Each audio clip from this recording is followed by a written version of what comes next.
এবার ইরানের সর্বোচ্চ ধর্মীয় নেতা আয়াতুল্লাহ আলী খামেনিকে হত্যার হুমকি দিয়েছে ইসরায়েল।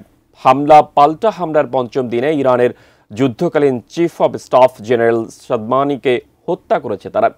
এমন প্রেক্ষাপটে ইসরায়েলের সবচেয়ে বড় ক্ষেপণাস্ত্র হামলার প্রস্তুতি নিচ্ছে ইরান। এসবের মাঝে মার্কিন প্রেসিডেন্ট ট্রাম্প বলেছেন, এ সংঘাতের প্রকৃত অবসান চান তিনি। শেখ আব্দুস সালামের প্রতিবেদন। এবার কোনো রাগঢাক না করে ইরানের সর্বোচ্চ নেতা আয়াতুল্লাহ আলী খামেনিকে হত্যার হুমকি দিল ইসরায়েল। খামেনিকে লক্ষ্যবস্তু করার বিষয়টি উড়িয়ে দেয়া হচ্ছে না জানিয়ে ইসরায়েলের প্রধানমন্ত্রী বেনিয়ামিন নেতানিয়াহু বলেছেন, সেটি হলে সংঘাত বাড়বে না, বরং শেষ হবে। হামলা পাল্টা হামলার পঞ্চম দিনে ইরানের সশস্ত্র বাহিনীর যুদ্ধকালীন প্রধান এবং খামেনির ঘনিষ্ঠ মিত্র আলী সাদমানিকে হত্যার পর একথা বললেন নেতানিয়াহু।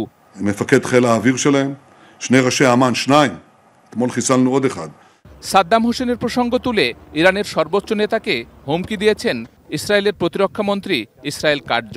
বলেছেন, ইসরায়েলি জনগণের উপর ক্ষেপণাস্ত্র হামলা চালিয়ে গেলে তার পরিণতিও প্রতিবেশী দেশের স্বৈরশাসকের মতো হবে।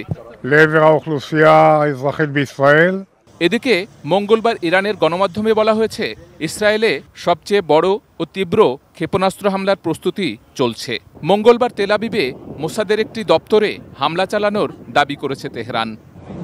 ইরানে ইসরায়েলের হামলার তীব্র নিন্দা জানিয়ে যৌথ বিবৃতি দিয়েছে সৌদি আরব, কাতার ও পাকিস্তান সহ ২১টি মুসলিম দেশ।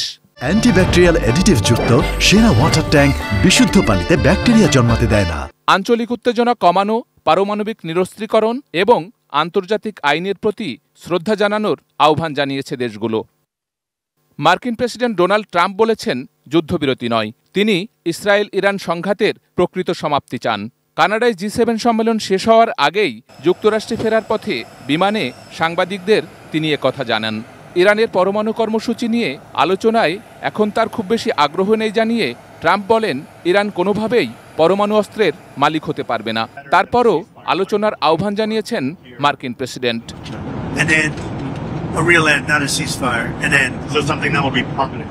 Sheikh Abdus Salam, desk report, ATN news.